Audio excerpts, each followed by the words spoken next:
V Mestni občini Ljubljana se že od leta 2023 z veseljem pridružujemo praznovanju Mednarodnega dneva biotske raznovrstnosti in sicer s festivalom Raznoživo.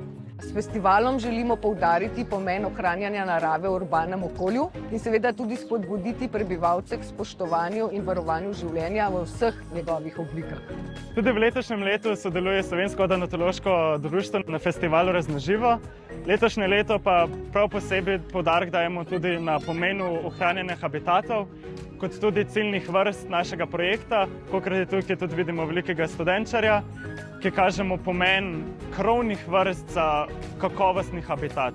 Ja, mi smo z inštituta Lutre, kjer predstavljamo naša največja sladkovodna sesalca, bobra in vidro. Na festivalu vsako leto sodelujejo številne organizacije in društva, ki se ukvarjajo s preučevanjem živali in rastlin in seveda z njihovim ohranjanjem. Dobrodošli!